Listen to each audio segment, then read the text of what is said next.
everybody. We're gonna have simultaneous interpretation because this is a bilingual space, and we will be providing Spanish interpretation if needed.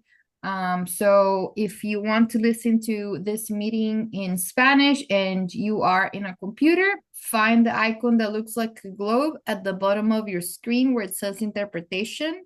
And presenters, please also follow these instructions as well. Find the icon that looks like a globe and then press the globe and choose English. If you are on a cell phone or tablet and you cannot see the globe, find the three little dots inside a circle where it says more, and then choose the option language interpretation, and then choose English and press done to save your preferences.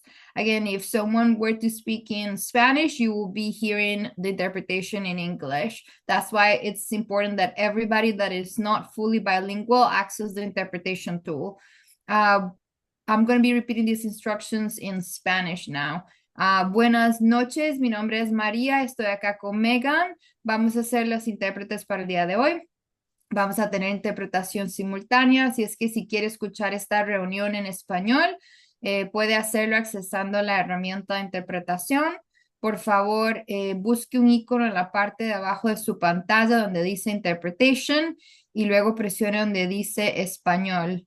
Y si está en un teléfono celular o en una tableta o en algún otro dispositivo donde no pueda ver el globo, busque los tres puntos en la esquina inferior derecha de su pantalla donde dice más o more y después busque la opción que se llama Language Interpretation o interpretación de idiomas y después busque la opción que se llama Español y luego presione donde dice Done o finalizada para que se guarden sus preferencias. Si no pudieron seguir estas instrucciones, las voy a poner en el cuadro de comentarios y por favor déjenos saber si tiene algún problema con la interpretación para poder ayudarle. If you were not able to follow those instructions before, I'm going to paste them in the chat for you. And let us know if you have any issues with interpretation. That's it. Thank you. Thank you so much, Maria. Gracias. And I also want to let everyone know that we are recording, just so you're aware. We want to be able to share this later with you and with others who might not have been able to make it. So my name is Kaiser. I'm really excited to be here. I use she, her pronouns. I am here with the Alliance for Quality Education, and you'll learn more about us in a moment. We also have here Shino and Naquan and Jonathan and Cherie from the Education Council Consortium, and you'll learn more about them in a moment as well. And we have two current/former CEC members. We have Tamara and Adriana to talk to you about their experiences as well. So on behalf of all of those lovely people, I say welcome and thank you for joining us. If you can go to the next slide. Oh, also, Jonathan, will you please share the Spanish slides? Yes, I will share them momentarily in the chat. Oh, we were actually going to have you share screen so that people could see them. Oh, Yeah, you should be able to. okay.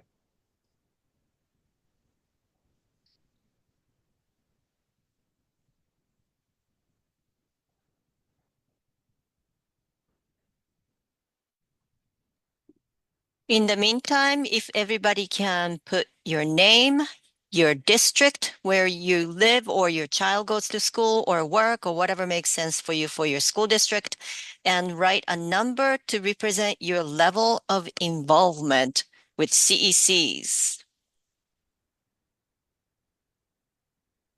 So you're Oh, writing a one yeah. in the chat if you have so far had no involvement with CECs, and that's fine. That's why you're at this meeting. That is not a bad thing. We are great. We are so happy to have you here. Two means you have been to a CEC meeting or you voted in the last election, and three means that you're currently on a CEC or you served previously on a CEC. Perfect. Thank you so much, those of you who are introducing yourselves in the chat. And I see a bunch of twos and a couple threes and ones, so that's a great mix.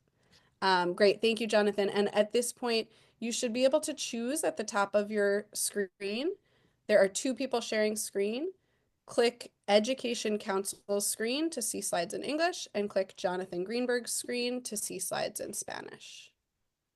And Jonathan, you can go forward one slide, or two slides actually at this point. We can move on. So we're going to start with context setting, just talking a little bit about like the whole landscape that that plays into all of this. And then Shino will give you a brief but thorough introduction to CECs.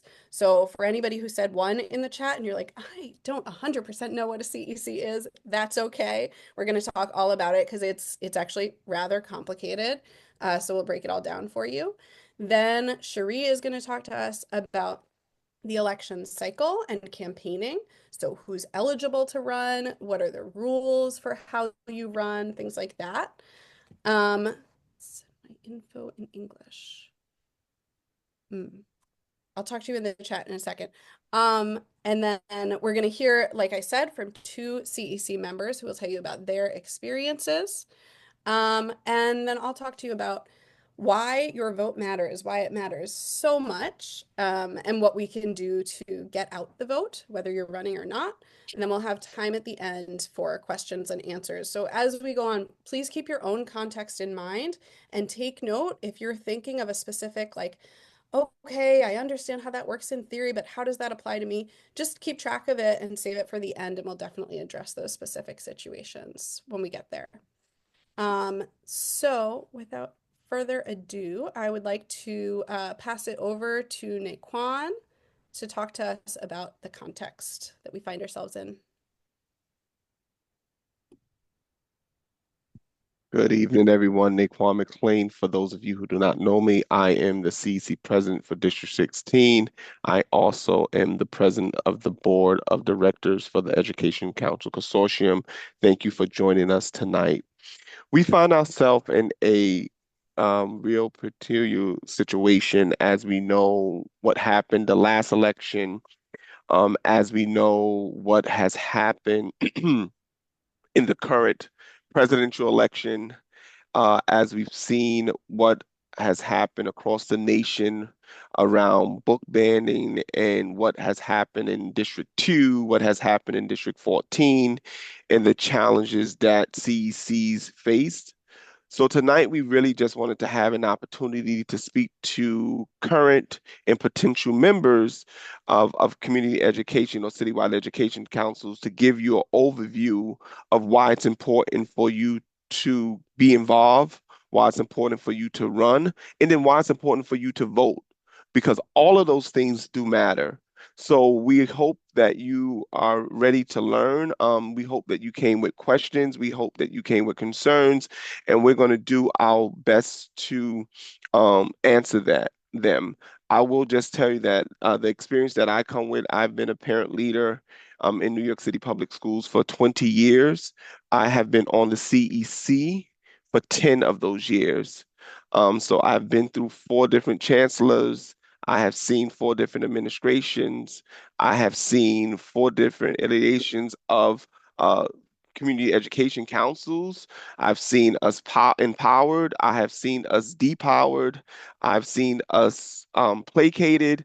So I just think that it's important that we look at all of those things and we do give you all the information of why it's important to be a part of a council. It is not easy, but it's important. So thank you for being with us tonight, and I'm going to turn it back over to Kaiser.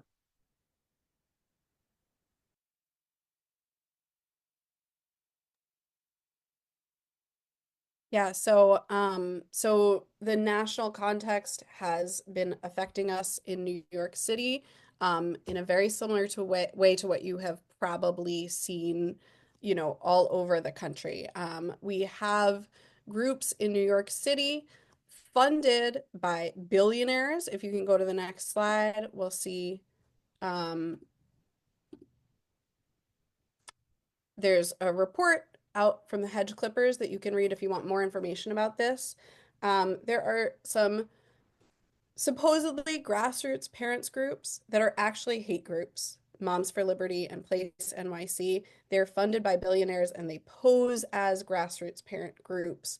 And they have gotten into the CECs en masse. And they attack anyone who supports progress in our schools. They push racist, transphobic, regressive policies that harm all students. So just so everyone is aware of the kind of landscape that we're engaging with. You can go to the next slide. We do know the vast majority of NYC students and families want schools to be safe and supportive for all children. The very small groups that we're talking about are not representative of the average family in New York City. So with escalating threats from the federal level, it's more important than ever that we reclaim local control.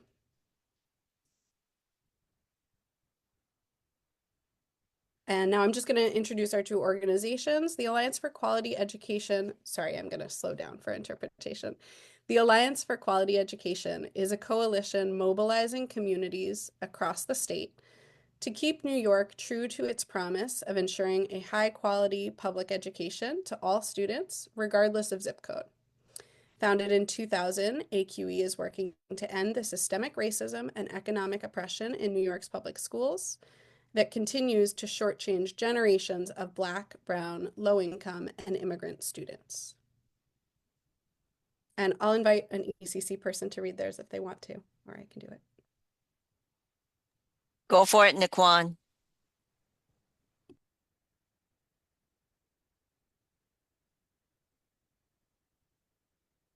Jonathan? Oh, are you there? Somebody from ECC, please read the slide.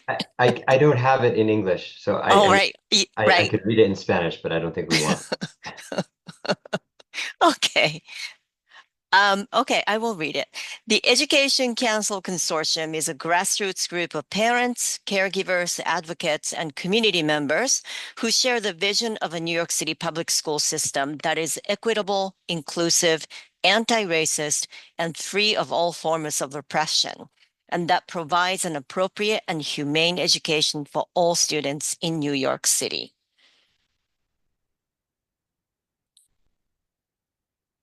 Oh, I guess it's me then. All right. Good evening, everybody. I'm showing up as Education Counsel on Zoom, but my name is Shino. My pronouns are she, her, hers. I am on the board of the Education Council Consortium. I served on the CEC District 2 for over 12 years. I also served on the Citywide Council on High School for a brief moment. I have two kids who are actually grown-ups, but both of them went through public schools in New York City, and between the two of them, I have served on 5 different school leadership teams. So that's my credentials. So what are citywide and community education councils? I'm going to start with a brief overview of the public school system in New York City, just to give us a broad understanding of how the system operates. The city is divided into 32 community school districts. So when we asked you what district you are at the beginning of the session, what we were talking about is the community school districts, which are separate from community districts. That's your community boards. Those are separate entities. We have 32 community school districts, and the map is on the screen. And these are the geographic organizational units for kindergarten through 8th grade schools. So K through 8 schools are organized by the community school districts. Each community school district has a superintendent, and high schools are not organized by community school districts. This is where things get a little bit complicated. So that's the broad overview of how things are broken down geographically and organizationally. So what are community education councils? Here is a partial list of powers and duties of CECs in the state law. So they are created in the state education law. CECs are supposed to establish educational policies and objectives for their community school districts. They're supposed to promote achievement of education standards, evaluate community superintendent, and approve school zoning lines, except in districts 1, 7, and 23, because these are community school districts that do not have zoned schools. But all the other community school districts have zoned schools, whether elementary and or middle schools. And whenever those lines need to change, it is the CEC that have the approval authority. The reality is, community education councils are not consulted on educational policies and objectives by the Department of Education. Community education councils do not have the power to hire or fire superintendents, even though the state law says we are to evaluate them. Community education council members are not considered elected officials. The Department of Education hosts briefing sessions for city council members, state assembly members, or state senators, and sometimes congressional members, but community education council members are never invited to those sessions. And there are other events where the DOE would invite elected officials, yet CEC members are never included in that invite list. And community education council members are not appropriately supported because the responsibility of supporting and assisting CEC members fall on the Department of Education. So it's really the fox watching the hen house. The DOE has no impetus or incentive to empower members of the community education councils, because then they would become independent monitoring entity over the DOE, and they certainly don't want that. But you can use the community education councils as a platform to spread certain messages, spread values that we hold dear, and organize parents. You can use the CEC to elevate parents' voices from your community. You can use the CEC to organize parents in your district. You can use the CEC to disseminate information and raise awareness about certain issues. You can also use the CEC to nurture parent leaders. We do have several members in the state legislature, whether assembly or senator, who started their political career on the Community Education Council. It is a platform to become parent leaders in other capacities. Although we don't want people to run for the CEC and serve on them simply to move on to the next level of elected office, it is a good opportunity for parents to develop their leadership skills. And what community education councils can actually do, even with limited authorities. Many of them host workshops for parents.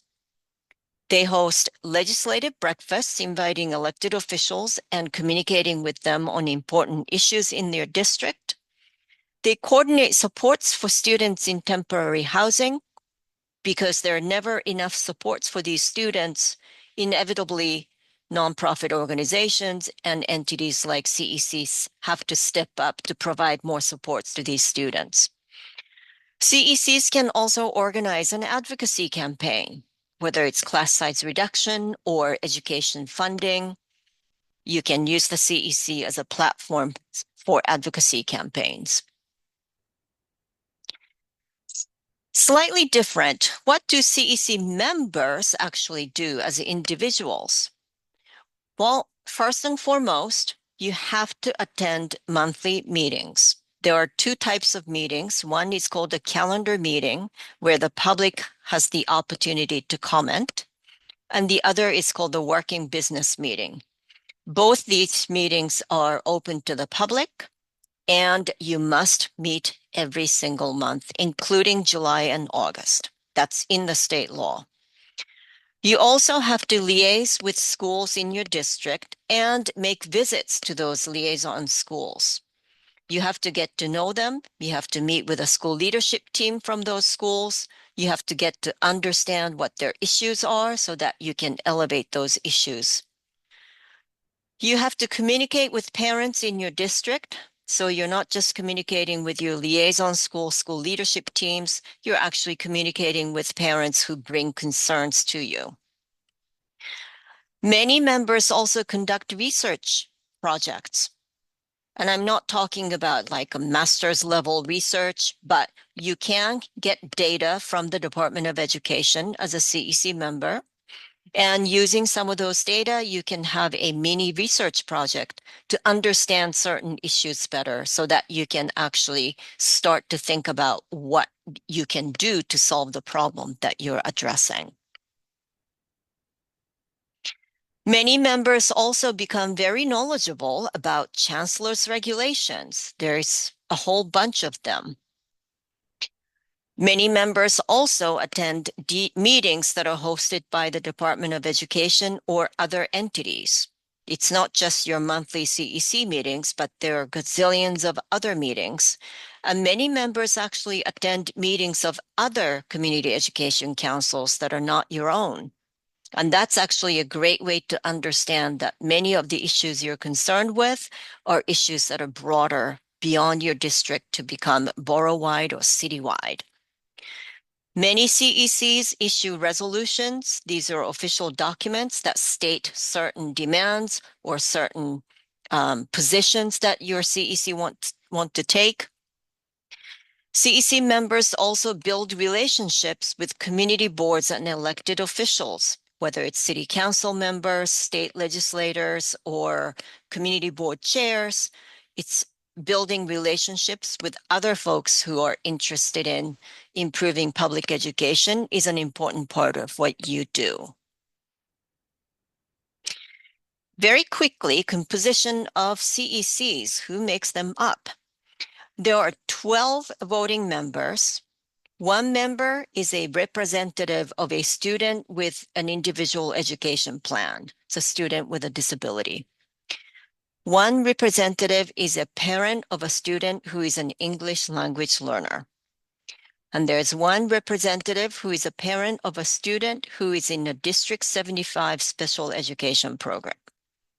And the rest of them can have children with disabilities or English language learners. These are the minimums.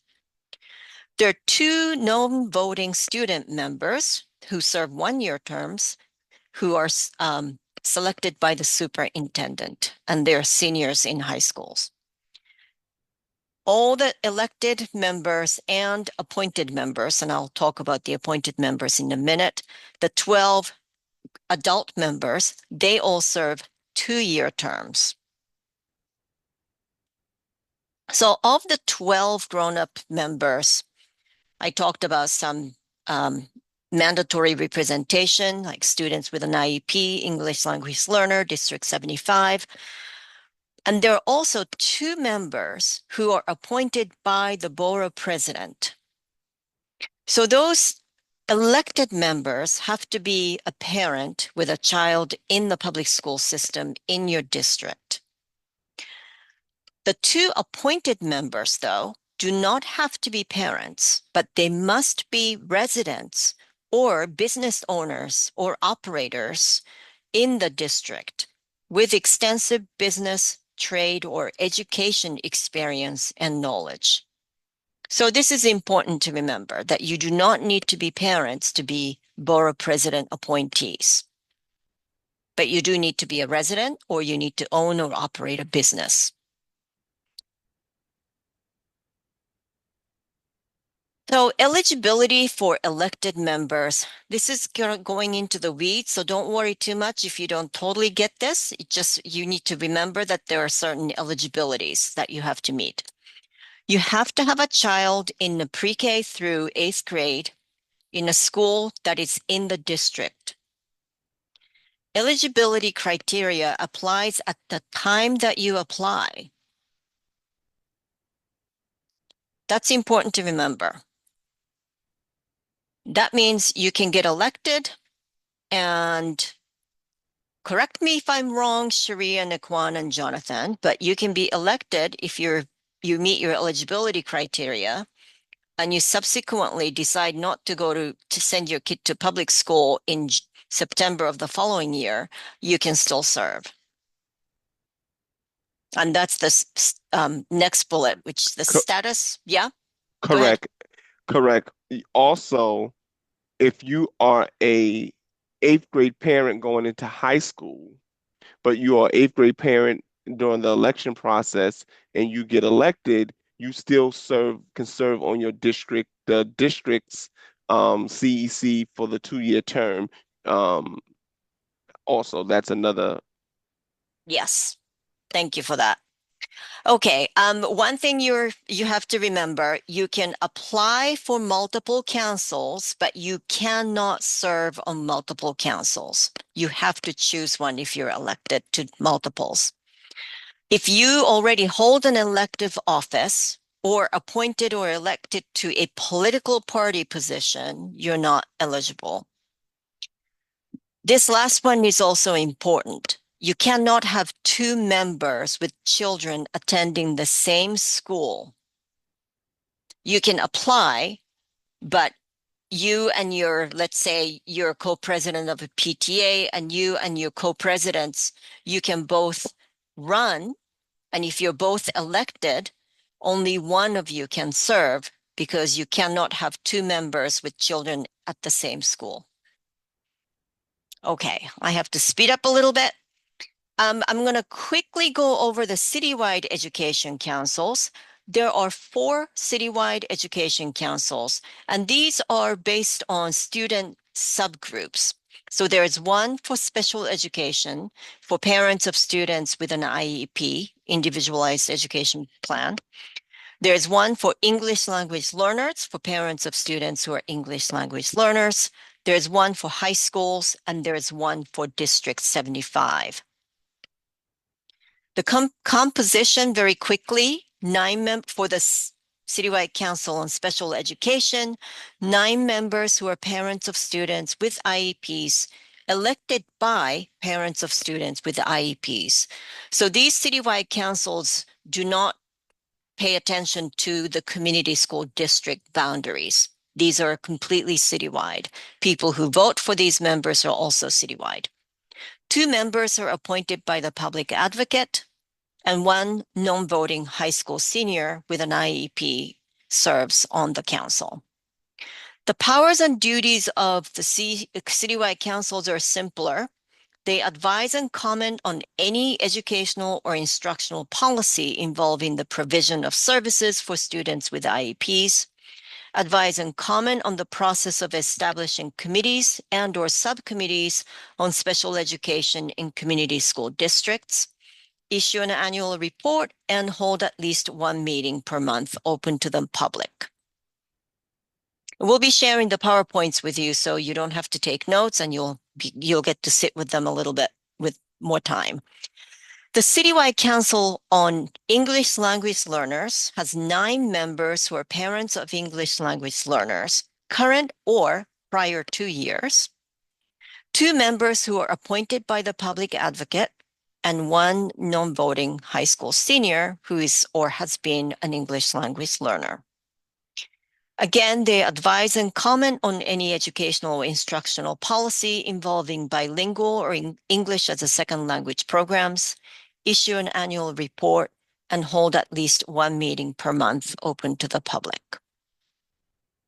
Citywide Council on High Schools is a little bit different. There are 10 members who are parents of high school students, 2 from each borough, and their children must be in high school in that borough.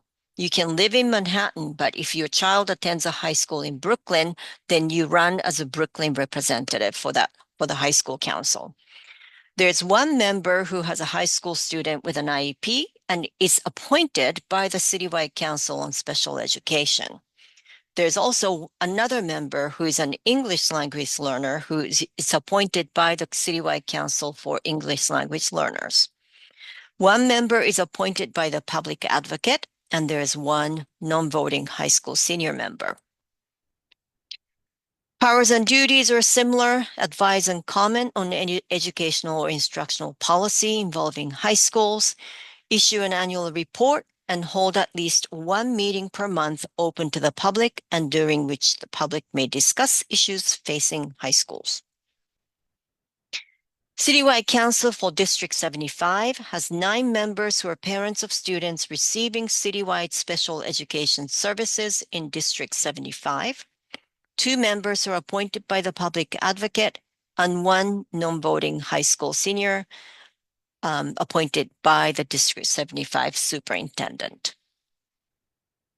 Powers and duties are the same: advise and comment, issue an annual report, and hold at least one meeting per month. So that is a graphic representation of the landscape for all the education councils. In total, we have 36. And here is a graphic of the parent empowerment structure. I'm not going to go into it because we're running out of time, but we will be sharing this slide with you so you can take a look to see the level of parent engagement structure within the city's public school system. It is very complicated, to say the least. And we need you, which is why we're doing this information session. So don't be scared. We're trying to make it easy for you to understand. Cherie, I'll hand it over to you. Thank you, Chino. Good evening, everyone. Can you guys hear me okay? Yep. Okay, perfect. So I'm going to go over being a little bit more about being a candidate, being eligible for those who want to consider running, and for those of you who are gathering information to help encourage others to run.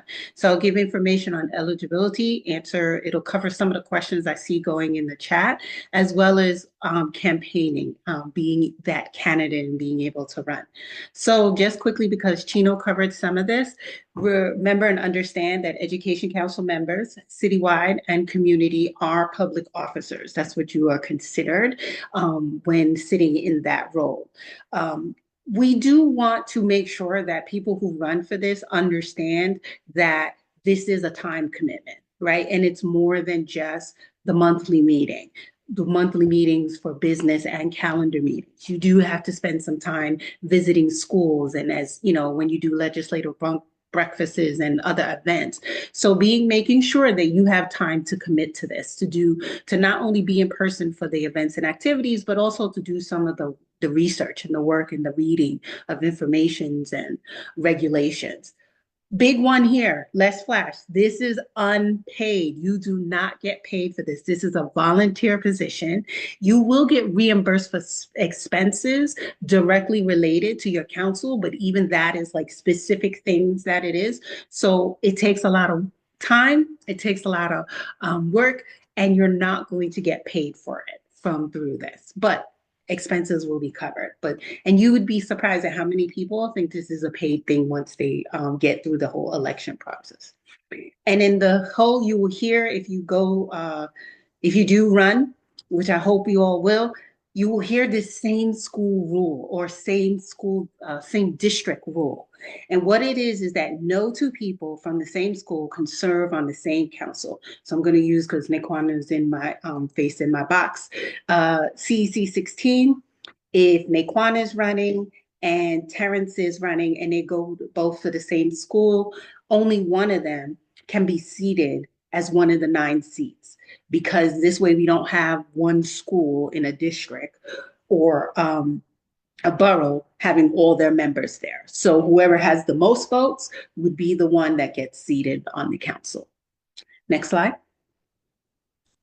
So remember what I said? Making sure if you're considering, or if you have people that you want to suggest, make sure they have time to fill their responsibilities and roles, and make sure they're committed to serving all children, not just theirs. This isn't just for your child or my cousins, it's for all the kids in your community or within a borough or within a district.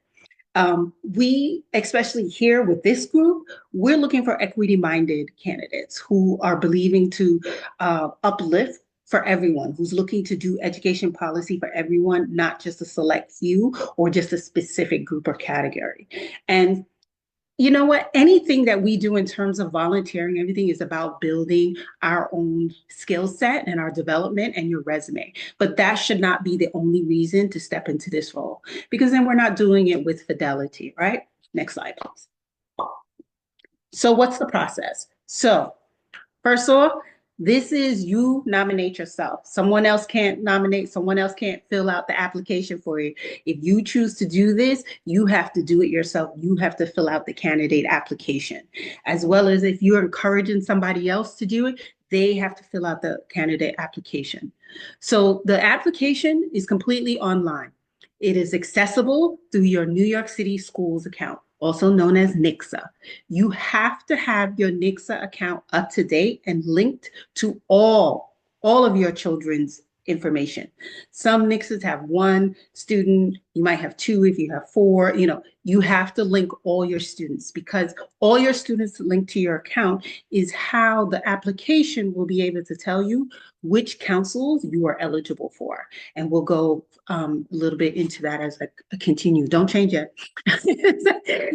So on the application, they do ask for a few, disclosure things, because one, you cannot be an elected official, right? Or serve in certain categories if anything's a conflict. So they do ask questions in that, and they'll do ask for some financial disclosure. So it's not so much about your income, but like if you own a business that does business with the DOE or other city agencies. So they do ask that information, because as you go through the process, they will vet it to make sure that there isn't a conflict. Or if there is a conflict, they'll let you know that and either tell you that you can't run, or if you run and you win, you would have to give up something, right? So you put that information in there, so during the vetting time that they have it, and doesn't stop anything from you being a candidate or for you taking a seat. All the verification is done by a team, the department within the DOE. And this is why it's an online application and it's through your NYCSA, because it pulls all that information from there and then takes your application and compares it to what they already have on file for your students.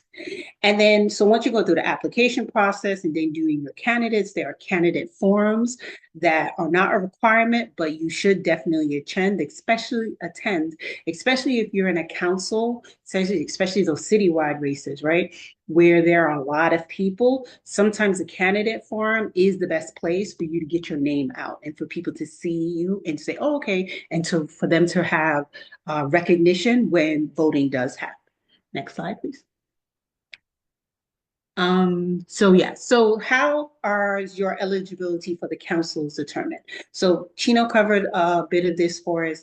It is all about your student or your students, your children. It is where your children go to school and in what categories and things that is. So such as what we said, IUP, ELL, those D75, it is where your student is, right, in your school. So it's not always, because sometimes, like when I was I lived in one district and my kid went to school in a different district, and so I voted in the district that my student went to school. So it's always where, right now the application is open, it's based on where your kid is now. So if your kid is an 8th grader, if your kid is a kindergartner, it is that district where they are. If they're in high school, it's in high school. It's, and so forth. So it's based on what is around your student. Because of the eligibility being based around your child, you could have multiple councils that you could potentially serve on. You can run for all of them. Sometimes it is not unusual to have people run for 2 or 3 different councils, but you can only be seated as a member of one council. So when the voting is finished, if you are the member, if you have a seat for multiple councils, they will ask you to choose which one. Another important part of the application that might not be in the slides, but I'll mention it, is in the application, the online application, it asks you to rank the different councils that you want. rank the councils. So say you have 3 councils, you can be your district council, you could do CCSE, and you can do CCD 75. You need to rank those saying, this is my first choice if I get it, this is my second choice if I get it, and this is my third choice. Make sure you note in there when you know, because that's how they determine first when they start looking, and if you come up multiple times, they go right back to that. They do not always come back to you and ask. It's going to be different leadership within the election outreach team, so I cannot say if they will make those phone calls. So make sure that you have that order, and I will also say make sure you have a copy of what you submitted and keep that as part of your record, just in case something comes up. You could go, no, I said I wanted CCSE first, and this second and third. If you are currently an elected official, or if you hold office or like a political party position, so if like you're a county Democrat, county officer Democrat, officer position, you may have to step down from those. You can run, but it may come up if you win a seat that you would have to give up that seat. So I wanted to make sure I put that out. Next slide, please. That's just reminded me one thing. You can, Go ahead. the absurdity, if you are DOE teacher, you can Correct. run. And if you're elected, you can serve so long as you quit your DOE job. Correct. Yes. They will not disqualify you from running. They only will is if you win. So I will just say to people in regards to that, thank you, Ficino, is if you're not seriously going to give up your job or a stake ownership or anything, don't run, because you're going to take a spot away from somebody else, right? But if you really want to do this and you think, okay, it's coming, my time is coming up and I may be retiring, or I'm okay giving up if I get it, then by all means, go ahead. So I love this slide from my days on the election outreach, because it was such a visual way of showing how the eligibility is driven by your students. So in the example, Nia's daughter is a 4th grader with an IEP in District 18. So, and then Nia also has a son who's a 9th grader in the Bronx High School. So the 3 councils that Nia is eligible to run for, as well as will be able to vote in, is CCSC, the Citywide for Special Education, CEC 18, and CCHS, the Citywide Council for High Schools. Those are the 3 councils that she could run in, and there's 3 councils that she could win a seat in, but she can only serve in one. And she would then have to rank, if she's going to run for all 3, rank which one of those she wants first, whether it's CC 18, CCHS, or CCSC. And in the next example, Vladimir's son is a 7th grader in a District 6 middle school, and he's also an English language learner. So he's eligible to run for 2 councils, CEC 6 and CCEL. Sorry, am I going too fast? Okay, sorry. And eligible to run for CEC 6 and CCEL. Both councils he's eligible to run in as well as to vote. So you're thinking about this, you wanna mull it over a bit. First thing step, make sure you get your NICSA account set up and make sure it is active and linked to all your students. Each parent has to have their own separate NICSA account if they're going to run, as well as making sure you have it to vote. Your parent coordinators for your student school have codes to help you to register and to link your information, to link your students' information to your account. So if you need help, you can reach out to them, to your parent coordinator directly. And you can ask any questions of us, ECC, anyway, we all know this NICSA stuff. And making, for those of us who have had accounts before, but if you haven't been in it recently, please check it and go in and make sure it's still active, because if you are not actively in your NICSA account, they will deactivate it. Remember that every parent or legal guardian is eligible to run for any council that serves their students. And we did say about multiple schools, and then we also explained about the same school rule. And then, the one point about same school rule, it is always the priority will be given to anybody that is ELL or IEP to seat them before. Voting, just quickly, I think going to show this, but I even think this is no longer accurate, Kaiser. But for me, so how it first started is that families had one vote. The last cycle, it was family got 3 votes within each. So I think it's still going to be that way unless others who are on the working group have tell me if something's different. But one family gets to submit the votes for their councils. So campaigning, next slide. Voting, okay. So the DOA has a whole bunch of don'ts, right? around campaigning, and it can seem very counterintuitive. And I don't want anyone to think that this is too hard or too heavy of a lift for you to do. You can do this without overexerting ourselves. The main biggest thing is that no one is allowed to use DOE contact information, DOE equipment, resources, their spaces to campaign. It gives unfair advantage. So if you're an existing parent leadership role, whether it's PA, PTA, President's Council, anything within your school, ambassador, healing ambassador, room parent, if those lists came through, if you have contact information for people and they came through the school, through DOA public school, please don't use those lists and don't use those distributions, right? We're not allowed to use those. If you're an existing CEC member, we all know how this goes. Please don't use those spaces. Don't use their virtual spaces. So when there's a PA, PTA meeting, Title I PAC meeting, President's Council, your principals having, breakfast with the principal kind of thing, those are considered DOE property, DOE spaces. You cannot campaign in that. So what does that mean? You know how we have our beautiful backgrounds and stuff. You can't put up a background with your campaign information. They will say that you're illegal campaigning and report you, and it'll go into a whole other thing.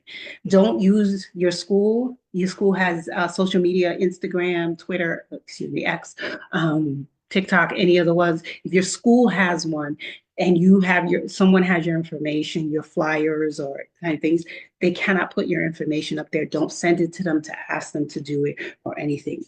Don't have any parent coordinators, teachers, or anything with DOE staff post anything in DOE spaces or social medias on your behalf. Next slide. Sharing campaign resources is such a touchy one. Sharing campaign resources with other candidates, right? Including organizing events and producing campaign materials. So I'm going to use Jonathan. So Jonathan and Whitney are running for CEC 30. They cannot get together and say, we're going to put our stuff together and we're going to host an event, or we're going to do marketing materials together or anything. That is sharing campaign resources. If someone on the outside goes ahead, if ECC, they wouldn't, but if some other organization put together a flyer for them, that is not something that you as the candidate can control. And so that's not on you. You just can't accept it and you just can't put it out around. If you spend money on your campaign, try not to spend a lot of money. The max they say is $500.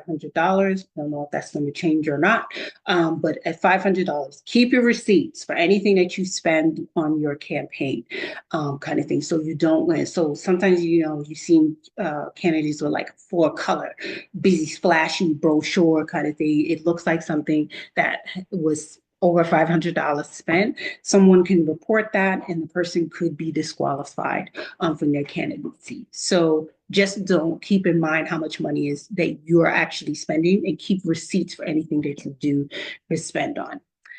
Don't solicit, meaning ask for campaign contributions from other people or other organizations, as well as don't accept campaign contributions from it. So if somebody wants to give you $25 for their campaign, you say, thank you, I appreciate the support, but I can't accept that. Now, if they go out and spend that $25, that's on them, right? On you, but you just can't accept that. And the same is if people say, oh, I'll hold a phone banking session for you or do some advertising for you, but you can't accept it for your campaign. And if you do, and someone reports it, you could potentially be disqualified. Next slide.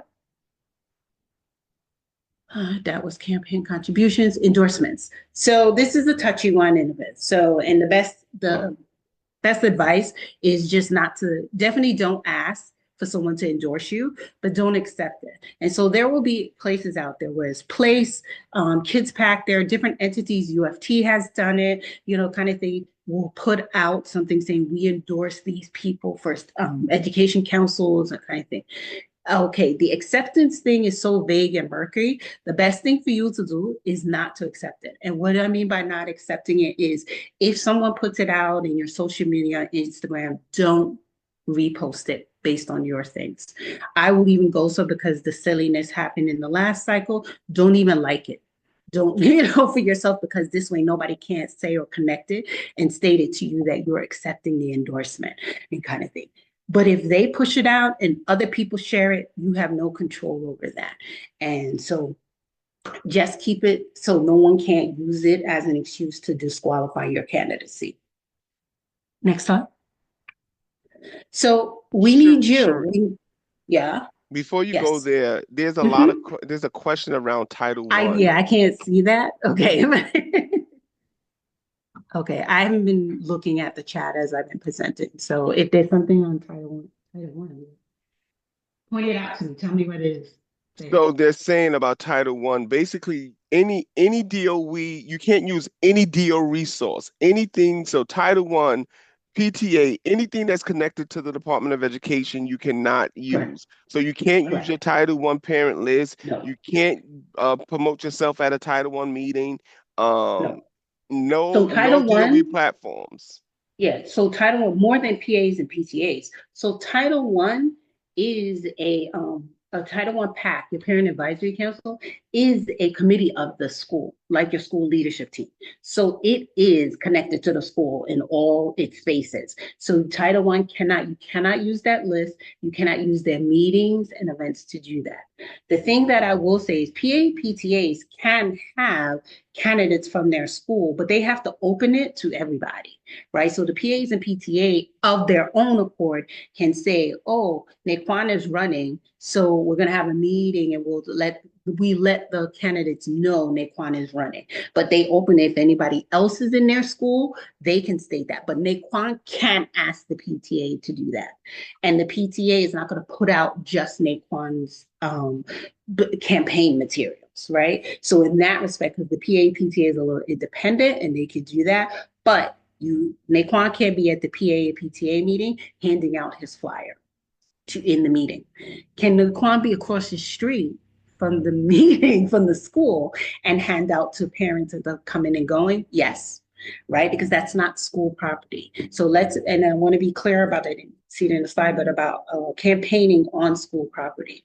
This gets to be touchy on what is considered school property and what is not.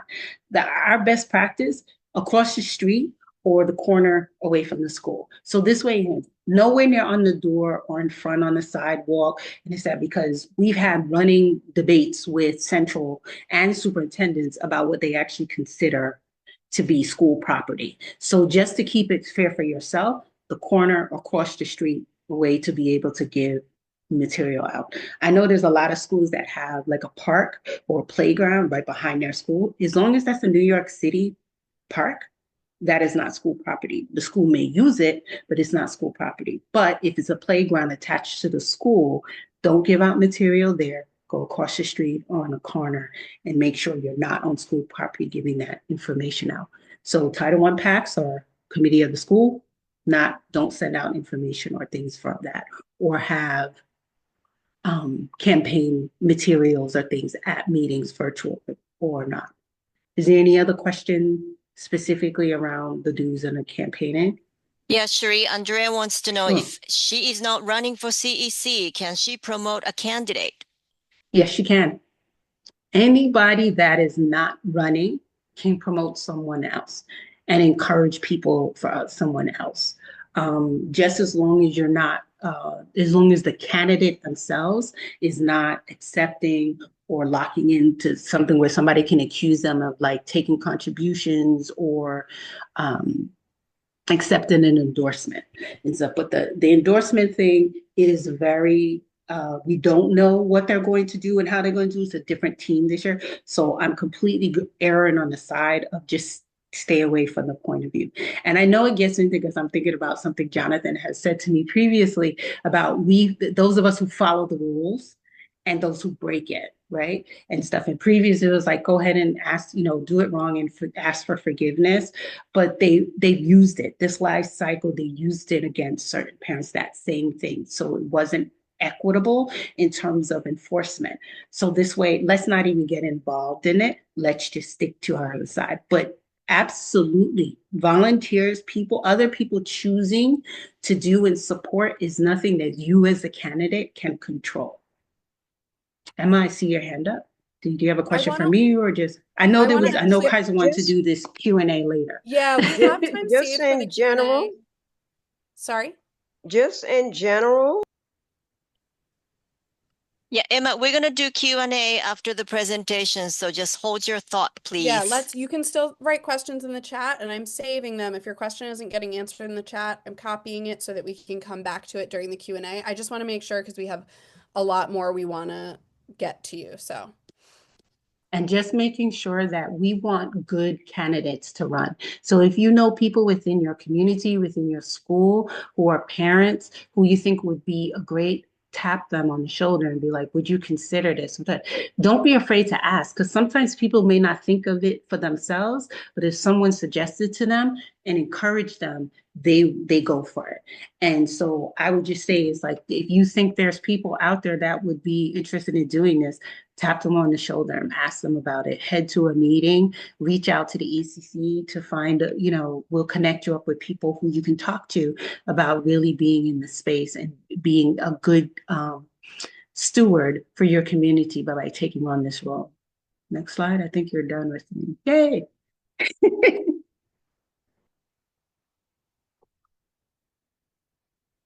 Who's covering appointees? Chino, you are? You want to? Am I? Me or I don't know who's doing Sheree, it. it was going to be you, but I can also do it if you want.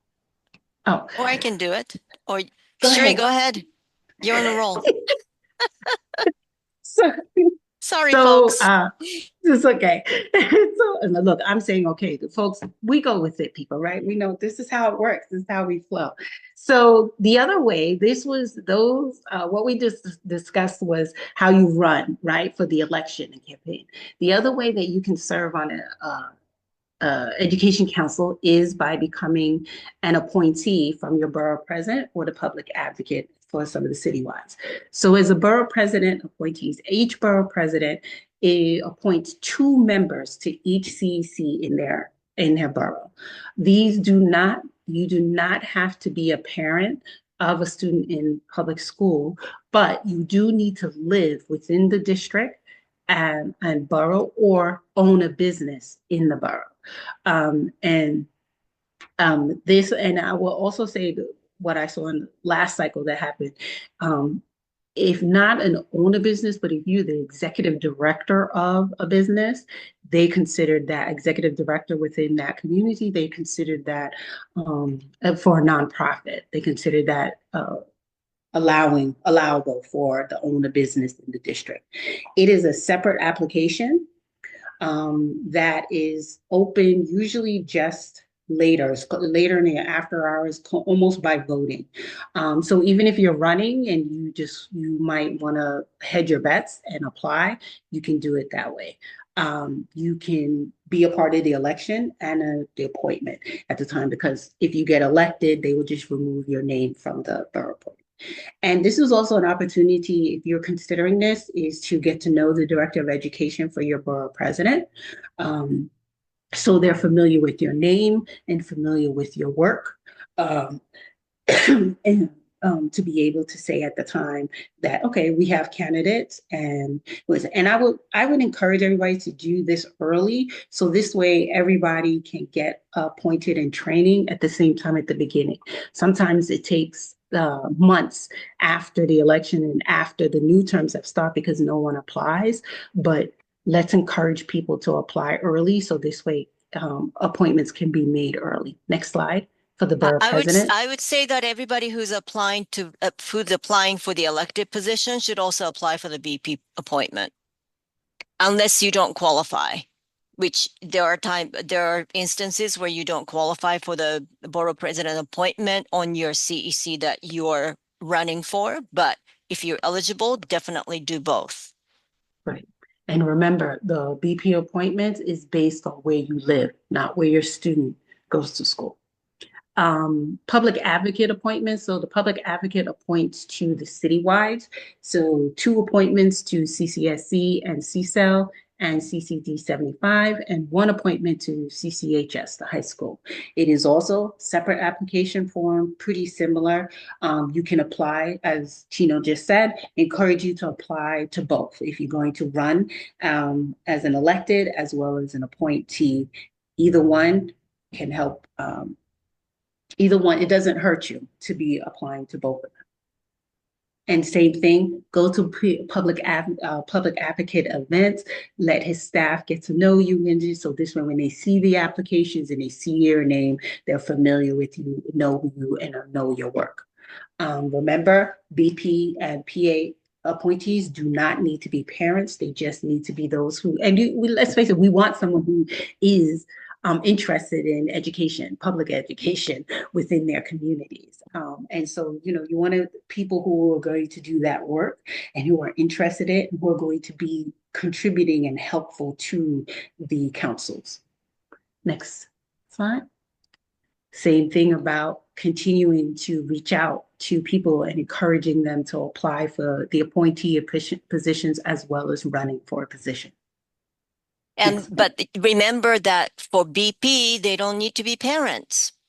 So Correct. Here's your chance to broaden that pool of candidates through the appointment process. Next slide. And I am so excited and happy to turn this over to some of my favorite people, Tamara Stern and Adriana Alicia. Good night, everyone. Hello. Hi, Adriana. Hi. So we're gonna do like a back and forth because we're gonna talk about our experience. Hold on just 1 sec. Sorry. Jonathan, do you want to not share your screen for this portion so that we can have more of a conversation? Or Adriana and Tamara, do you want your screen up, your slide up? No, it can stay up. Yeah, I think it's good for it to stay up. Although for Okay, now, so for I'll some share reason, again. I'm on the Spanish. Yeah, because I stopped sharing mine, but I'll continue to share. Okay. Listen, I like learning new languages. That's fine. I'll try to figure it out in Spanish. Okay. Hi. Good night, everybody. My name is Tamara Stern. I am a CEC member, current CEC member. I'm also a parent advocate. And no matter how that advocacy comes about, I always believe in pushing for equity for our schools, students, and families. My goal has always been to empower all of our parents, especially our most vulnerable. Take it away, Adriana. Hi, I'm Adriana. My pronouns are she, her. I'll answer to any of them though, because I'm not a weirdo. I became a New York City Public Schools parent in 2022 when my son was enrolled in pre-K. And since then, I've held a seat at every level of parent leadership. Unfortunately. Yeah, so have I. I've actually been a PT president for like over 10 plus years. President's Council president for 4, SLT for like over 7. So, I'm used to being in the parent leadership space. So I enjoy helping my community. One of the things that we would like to talk to you about is like if you're really deciding that this is a space that you want to do, you have to think about what is your limit? What is your red line? For me, my red line is racism, sexism, homophobia, transphobia, just any oppression of any marginalized group in society. Any adults coming after any children, any doxing, that is my red line. That's what I'm not going to tolerate. And that's what I'm going to stand up for. What's your red line, Adriana? Well, so I've been reflecting on my experience over the last 3 years because I did like the mental math of understanding that it's only been 3 years. And I wrote some stuff down because I almost couldn't believe that it's been that long, and also it's only been 3 years. So a lot of my work in this space um, is really driven by the community that I have found in this space. So a lot of uh, a lot of us always talk about this space, and we don't get really specific about what exactly we're talking about. So in the last a couple of days, I realized two things, right? So it's been the 3 years, and I am really, really able to be driven by spite and to be driven by um, this spirit of, and what are you going to do about it? But in all seriousness, in all seriousness, sorry, one of the first parent organization meetings I ever attended was at the UFT office in Queens. Um, and Cherie, who presented a couple of minutes ago, got up and spoke. She spoke so much that day, and Shirley Oban also spoke a lot that day. But one of the things that Cherie said has like tattooed itself to my brain. The moment it left her lips, it like seared itself into my brain. And it was that our job as parent leaders and as education advocates is to step into the gap. And so that's my red line, is anything that's falling into that gap, because I didn't realize how much I believed in that and needed to hear that stepping into the gap is how you make a difference. Until I heard it there. So that for me, that's what it is. It's not so much what am I not going to tolerate, but like what can I handle slipping through the cracks. And for me, it's nothing. So it's a lot of work all the time. Yeah, me and Adriana have spoken about that even though we unfortunately um the CC that I'm a part of, it's mostly place members. So I don't, I'm a lot of the time the minority, besides being the only Black member, the minority in the group. So I a lot of times am the lone voice. So, and I do, run on a role of spite as well, sometimes, and pettiness, but just like I'm used to fighting for what's right and what I believe is true for all our families, because the whole point of us being on this is to help all our families, no matter race, creed, religion, whatever it is. The whole point of is equity for all of our students, not just a select few, every last student. I'm not here to promote my anything for my child. My child knows I have them covered. I'm here to help all the parents that I speak to, that I help in one way or another, and have helped for numerous years, or have, introduced them to other people to help them if I'm unable to.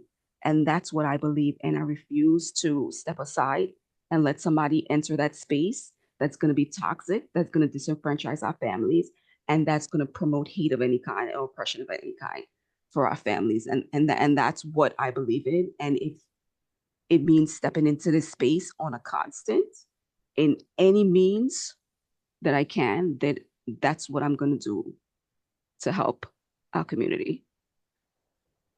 I completely agree. And I want us to also share some resources that have been helpful to both of us, who we've dealt with different things on both sides of our councils.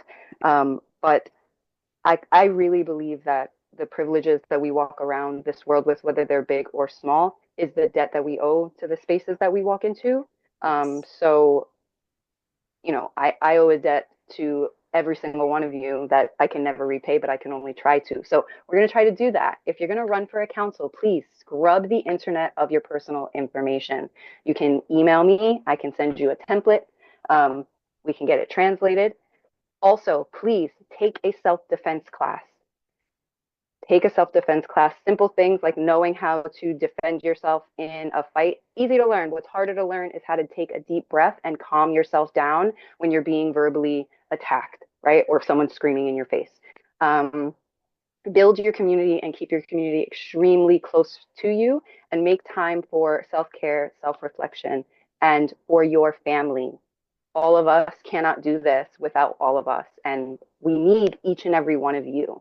And we're here. So if you're going to run for a seat, also please, I represent the Panel for Educational Policy, Queens CECs. I'm here speaking in my personal capacity. I'm going to share some advice in the chat. If you are going to run and you see anything that is suspicious, not in a see something, say something way, but in a this person is breaking the rules and they may be toxic to our children kind of way, please email the PEP CEC representatives or the PEP BP representatives. I'm putting that in the chat and I'm done. Thank you. We want to make sure that you guys are aware of what you may be entering. Like, I really recommend going to your monthly CEC meeting, see the dynamic of the group. All right, get to know, people in your community that might know the group. See what school their child goes to, what school they're representing, and like ask around, because you'd be surprised that like a lot of people that claim that they do things for their school has never seen them at an event at all. Their school doesn't even know who they are and anything about them. So like I feel like you should be deciding on people that at least reflect some of your beliefs, but like you do know that's going to represent everybody when it comes down to it. Because at the end of the day, when push comes to shove, you want to know that you have somebody to support your whole community, no matter who they are, because you can't have somebody talking about supporting accelerated learners, but don't care about students with special education. You get what I'm saying? You can't talk about us being proud to be an American, but then you talk about you don't want immigrants here when our whole community and our whole society is made up of immigrants. It can't be it's not an either or. It's a everybody. And that's what you should really reflect on. And if you want to enter this space, please be aware that I'll give you my number. Adriana, give you your number. We got your back. We'll show up to these meetings to support you, whether virtually, in person, giving the rah-rah, hoo-ha. And just know you have the support out there. Build your team, and we'll help you continue to be a part of this platform in a positive way. So please take care of you. Take the time to, breathe, woosah. If we got to meet to have a couple of drinks, we do that on a side later. But, yeah, we're here. So please run. You know what I mean? Just be aware of the space you're entering. Thank you so much, Tamara and Adriana, for coming, for sharing your experiences, and for continuing to fight with us, even though it is hard. Can I say something? Can I say one more thing, go ahead. Kaiser? Just so you guys are aware, I'm most likely going to run again because I refuse to give somebody who's toxic a space in there. So just so you're aware. And ECC and AQE will never endorse you because we don't want to do that to you, but we love you. So I want to go quickly because I know we have a lot of questions. It's 7:18. I'll go through what I'm going to go through as quickly as I can so we get right to the question part. I do want to say, we wanted to make sure to highlight Tamara and Adriana's stories. We do not want to be encouraging people to run for these seats under false premises that it's easy, because it's not. Depending on your specific context, depending on like what issues come up in your council while you're potentially serving on it, it can be really, really challenging. And we want to be transparent about that. We also want to support you. If you do run, we want to be here for you. So AQE offers healing events every few months, particularly not only for CEC members, but particularly for parents who are involved in these sometimes toxic spaces, that we've heard have been really, really helpful for people. So it's things like Reiki and massages and like healing teas, things like that, just to be in a safe space and heal together. ECC provides tons of support in the form of workshops and teach-ins, and we are going to be here for you, your community, if you run, if you are serving. And if you are in a place where you're not sure if you're willing to run and you want to talk it through with someone, you can email me. I'm going to put my email in the chat. I would be happy to just meet with you and talk to you about your specific district, about any context you want to share with me so that we can talk. Maybe you know you're going to run, but you're like, well, which priority should I rank the different councils? I'm here to talk about whatever you want to talk about. And I will be honest with you. I have told people, I didn't say don't run, but I said, you know what? I think you, in your particular district, really need to get a bunch of people together and run together. I don't think it's going to be safe for you to run there by yourself in your particular context. So I will be honest with that. I don't want to throw people into the fire. We want to keep everybody safe. Putting my email in the chat, and we can go to the next slide. I'm going to talk as quickly as I can about why your vote matters.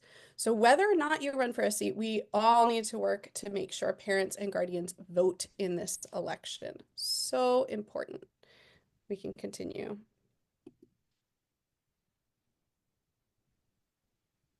Under our current system of mayoral control, CEC elections are one of the only mechanisms that allow stakeholders to have a say, a direct say in the governance of their schools. This is our version of a school board.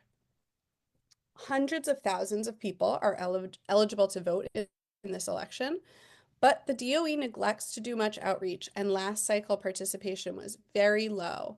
In some cases, winning candidates received single-digit vote totals. So we would have loved to show you here the specific results. You could look at your district and say, oh, this is the number of votes people got in my district, but unfortunately, the DOE hasn't made that information public.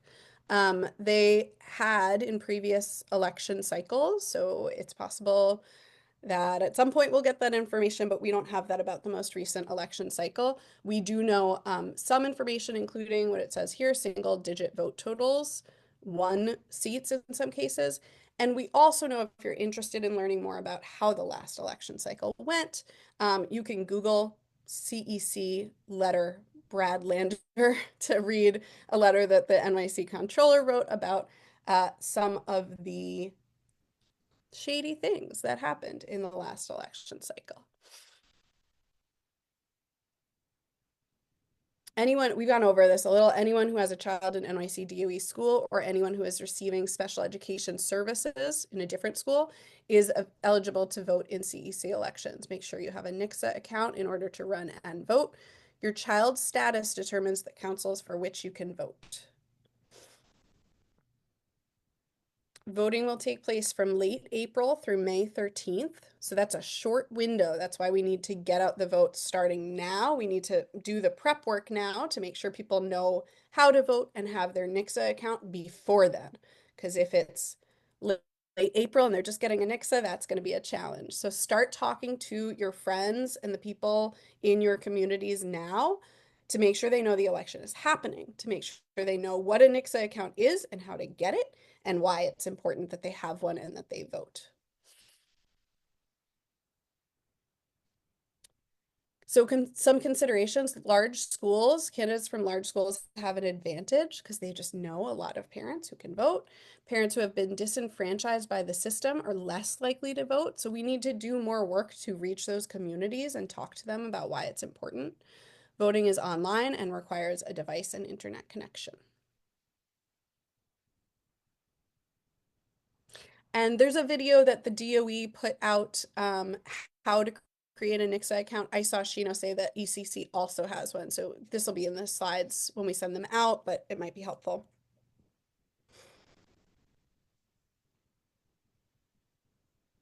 Okay, so these are some next steps. Look up your CEC or attend a meeting that'll give you a lot more information about your specific district. Present at your PA or PTA meeting about the election. Set up your NICSA account. Help 10 friends set up their NICSA account. Apply. Oh, so this actually, I think, is incorrect. And this is one of the questions people were asking. I think that the BP and PA applications are not updated yet. It looks like you can use them, but I'm gathering from what other people said in the comments that they are not yet live for this election cycle, so that you shouldn't apply for those seats yet. And again, you can reach out to me directly if you want to talk through your specific context. And I'm going to put my email in the chat again. And I know we have tons of questions. So I can also stay past 7:30, but I don't know about others. but we can just start with raised hands and keep going as long as we can.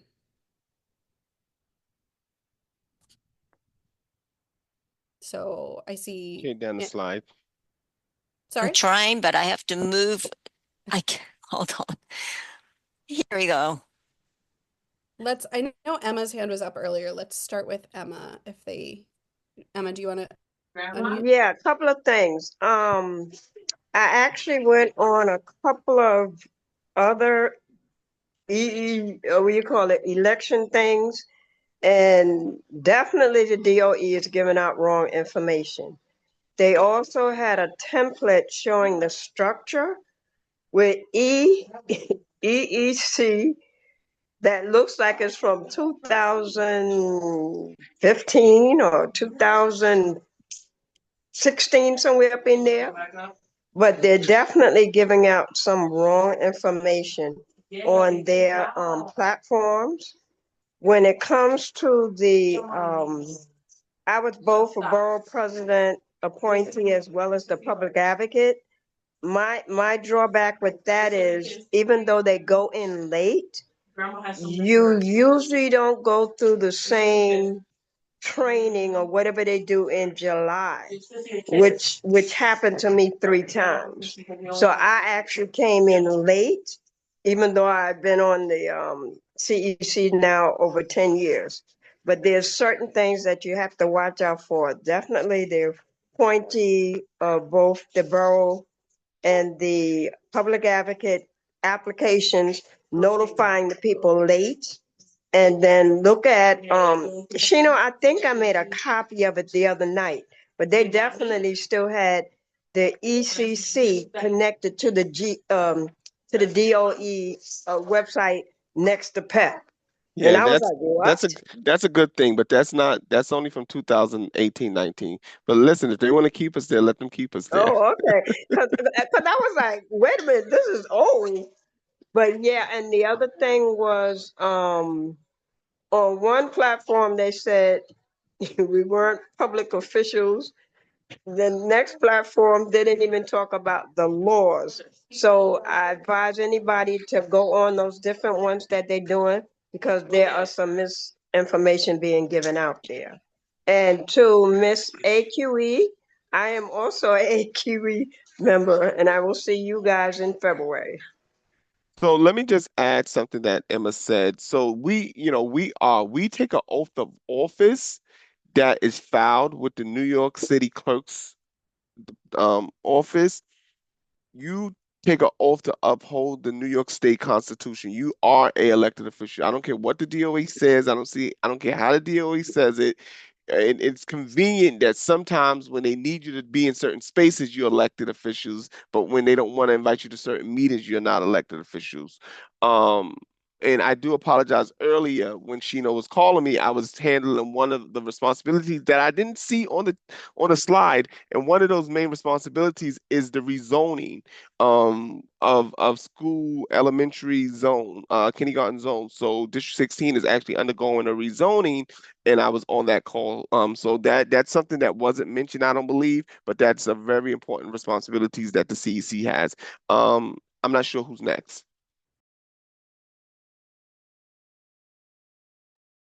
Hold on. I have to look at the participants list to see who has the hands up. Andrea.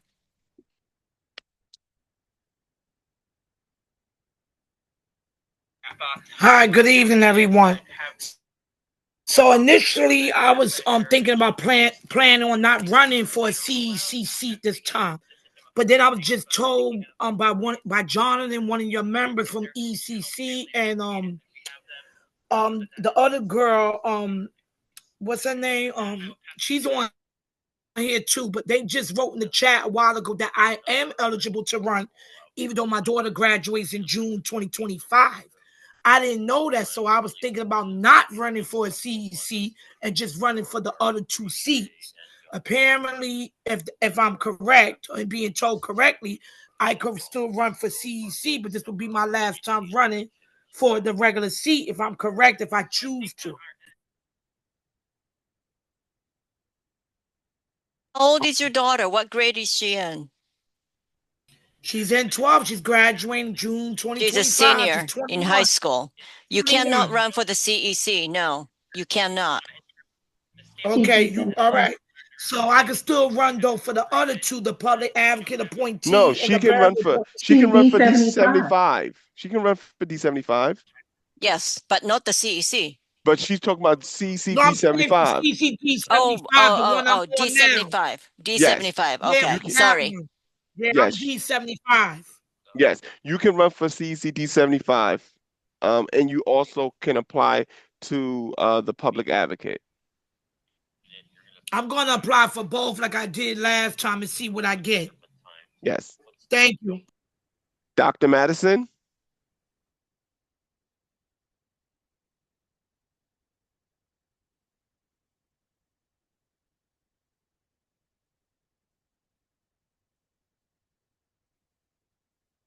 Megan, where'd you go?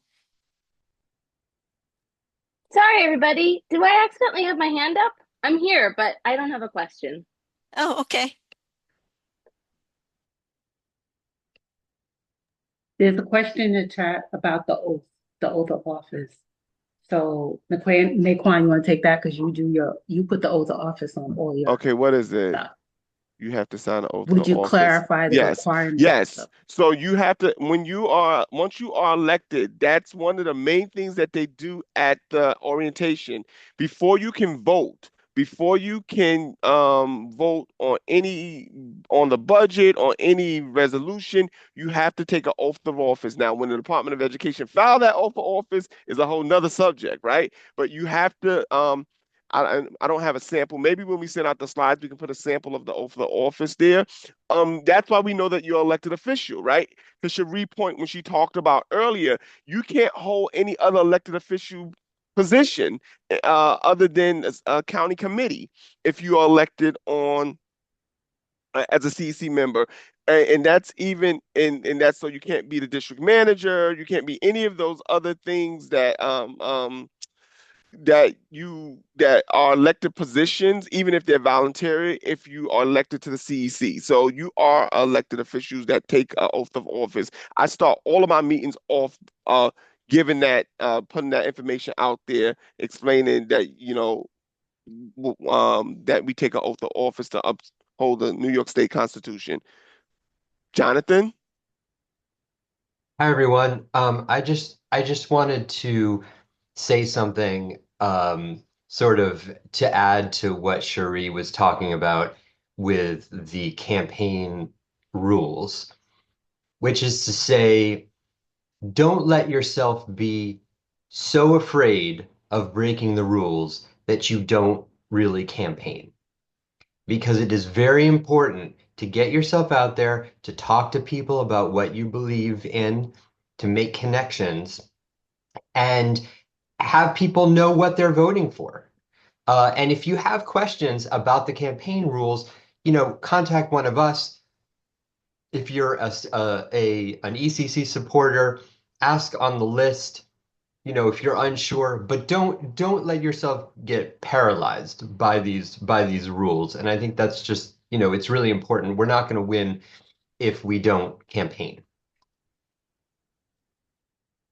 Thank you for bringing that up, Jonathan, because for the presentation tonight, we really focused on what you're not supposed to do, but there's a bunch of stuff that we could share with you about what you can do and how to campaign, right? And stuff. That's something I've been wanting to, for us to do because I know sometimes people think it could be overwhelming since we moved to where everybody gets a vote, but you are able to do it within the means that you have and within the community, that your council is in with your school community it is. And just as you see people are linking up in this chat to talk about and to have, resources to see what they could do for their districts, we encourage that and encourage that you do that work. So definitely, if you want to know more about what to do, right? With how you can campaign, reach out and we'll definitely share that information with you.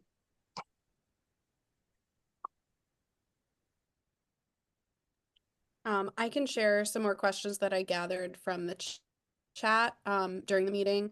There were a lot of questions about who can and can't promote other people who are running. I am not running for a CEC. If I am not running for a CEC this time around, can I share a candidate's flyer on my personal social media accounts? If I'm applying for a BP seat but not running, can I promote a candidate? Yes to all of those. Right? So I want to just clarify that partly for myself, but for everybody else as well.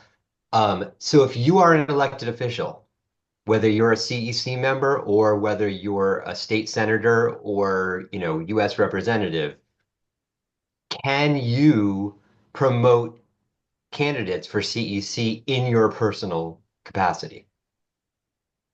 In your personal capacity, yes. Okay. So I'm going to say this for the existing CEC members, right?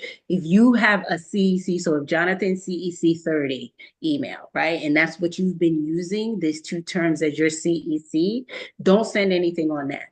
But Jonathan Greenberg, regular old dude, at Gmail, you could send things out on that. Just don't use anything that's your official capacity or could be considered your official capacity. So on your CEC stuff, existing education council members, anything that you have used over these 2 years, don't send anything out on it. On your own personal social media channels, or you can send things out on that.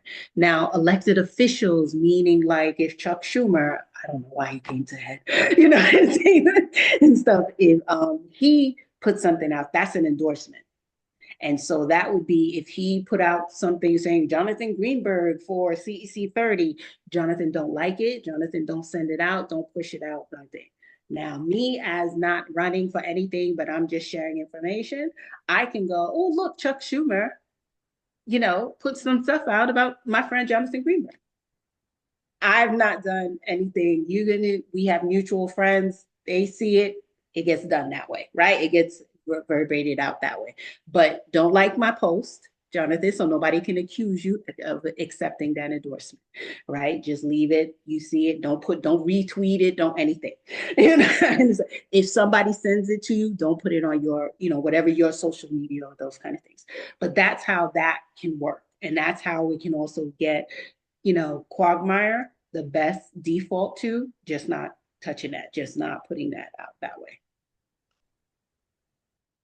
Cherie, because I want to make sure that we're giving correct information. So let me put something up to everybody. This is what the law says about D75, but I thought that D75 run the same way as anything else. Like it depends on what you're eligible for. Because I don't want to give Andrea the wrong information. This is what the No, law but says. here's the weird thing about how the law is written, because the law doesn't tell you when eligibility is determined. So at one point, before the high school law changed, I was able to run for the high school council as a parent of a senior. I was able to run, but if I'm elected, I won't be able to serve. Because at the time the new council starts on July 1st, I was no longer a parent in the system. And I think that's how that part of the CCD 75 law will be interpreted as well.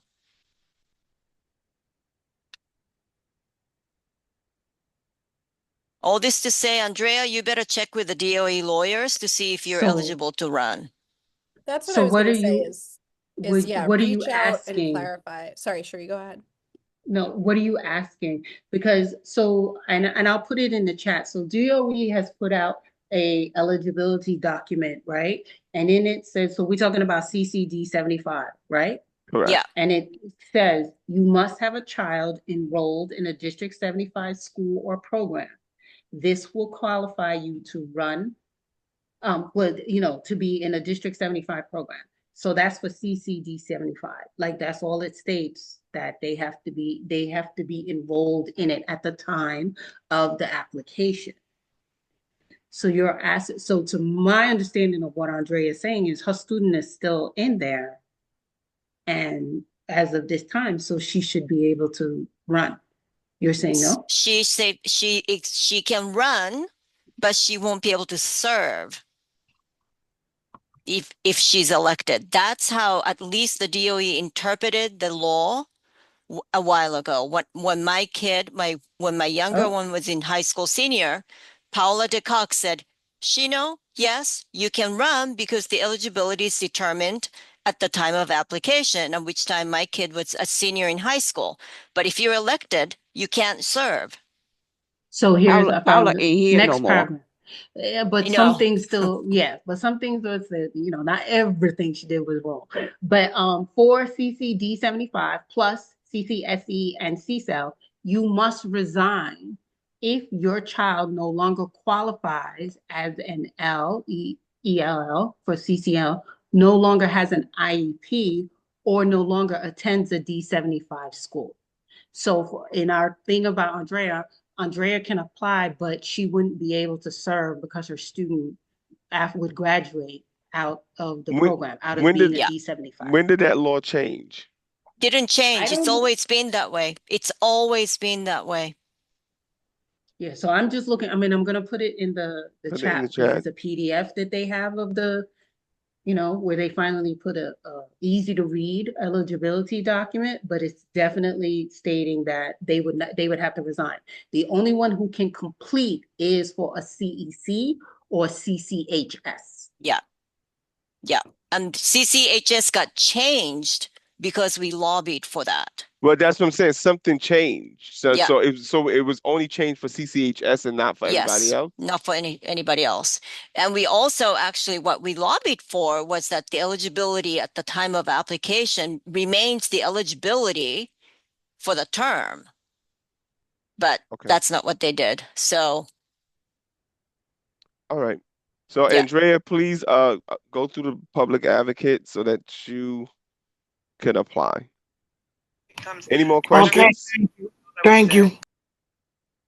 Do we have any more questions?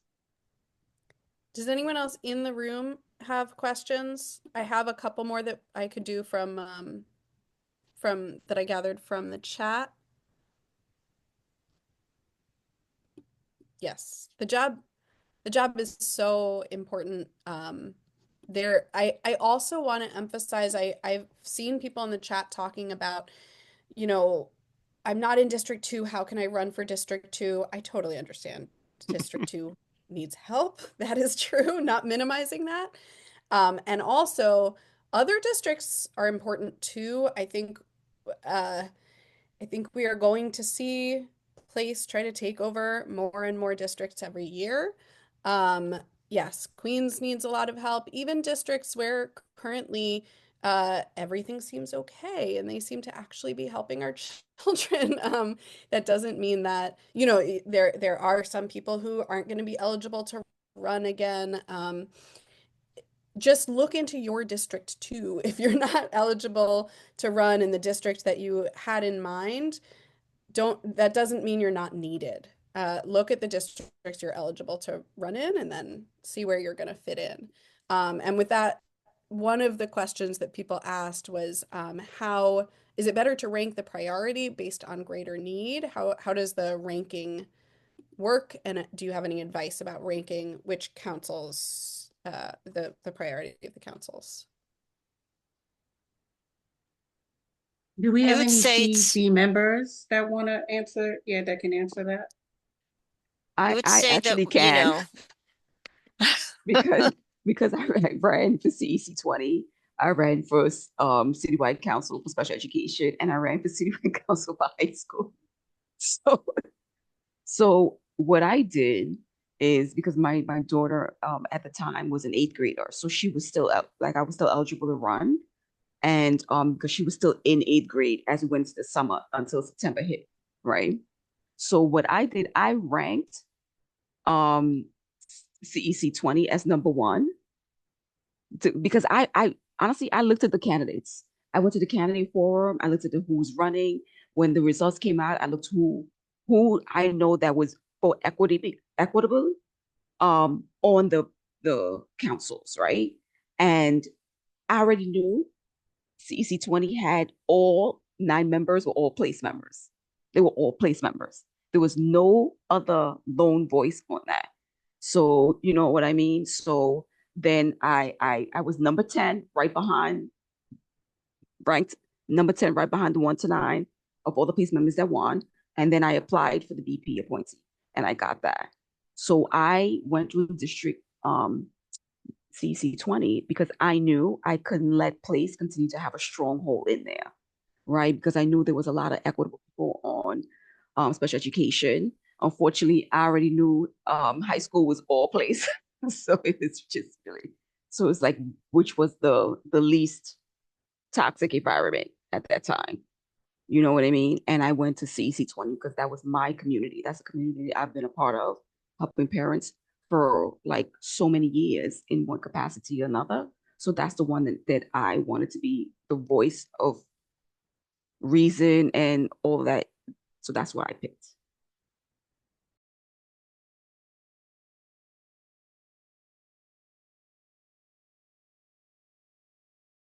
Yes, it's important to rank where you want to be, right? Because depending on how you get elected, I know that there was a problem last year where someone ranked in one area and then they got placed where the DOE wanted to place them.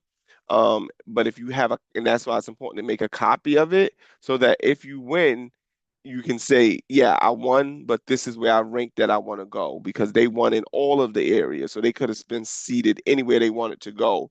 But the DOE placed them where they felt that they wanted to go.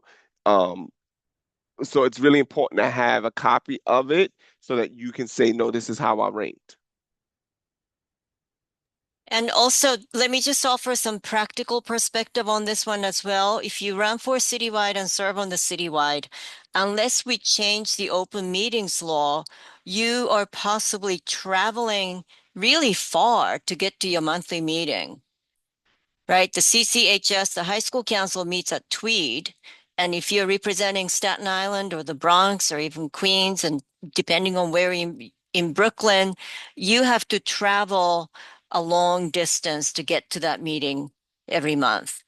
And you are covering the entire borough with your other borough rep on the high school. So you can imagine you have hundreds of high schools under you.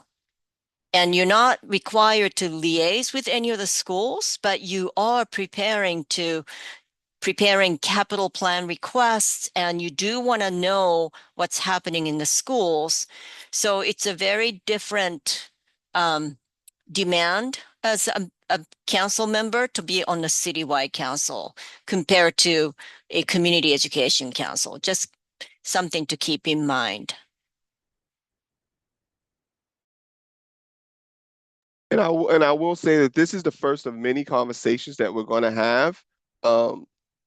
So Cherie will be doing a presentation on, you know, some more things.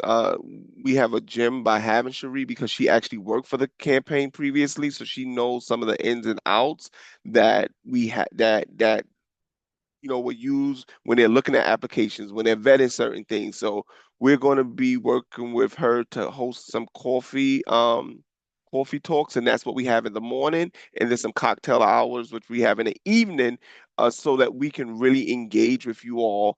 And if you're not interested and you think this may be too much, invite folks that you may think is good. Invite folks that you think may be interested. This may not be your thing, but if you know someone that are um interested or you think this may be their jam, let them know. But I just really want to say the same school rule.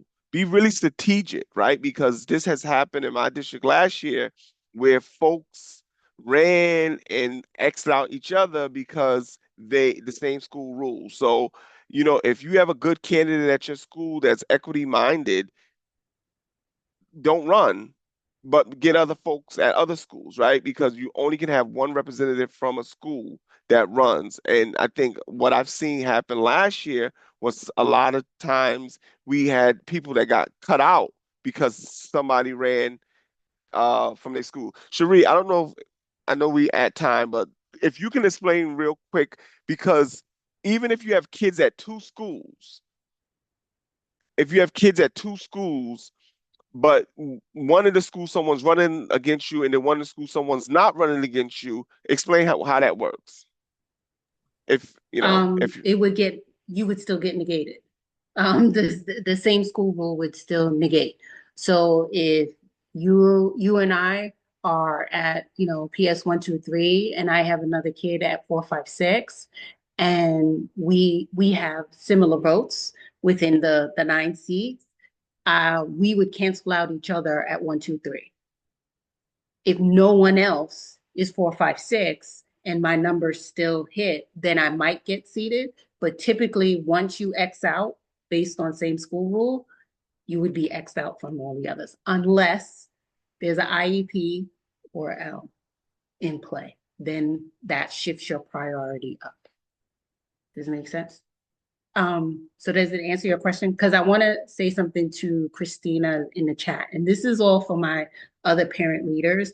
So PA, PTA, President's Council, PAC, all of us who have contact information from those roles, and we have them in our contact information, and you're concerned about it because you don't want it.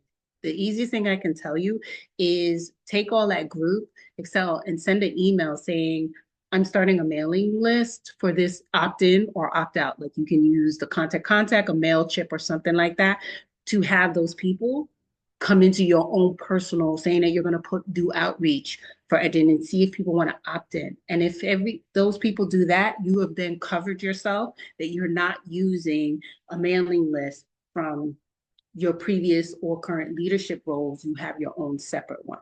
It's just an easy way to cover yourself, that this way nobody can say, she using the PA, PTA, membership list and things like that. Because it's sometimes really hard when we've been doing it for a while. You have people in your personal contacts, even if they're not. But this is one of the ways, is just to have an easy opt-in, opt-out, so people can, so this way you can say, no, I sent it out and people chose to be a part of my mailing list. Hope that helps. And I cannot emphasize, just as Naquan says, really be strategic about, within your community of what, if you have talked to a group of parents and, several one-on-one, don't negate yourself if it's somebody that you want to beat, right? Like they're not equity minded or anything. But if you're all the same or kind of thing, then just say who do we think, who can we all get behind, who's really going to do this job and want to push for it. And then if you step back from it, just know that you can still apply by being a BP appointee or PA appointee. And you always can fill a vacancy. The same school rule only applies during the election. But if there is a vacancy on a council, you could have two people from the same school. So I just want to be clear there as well.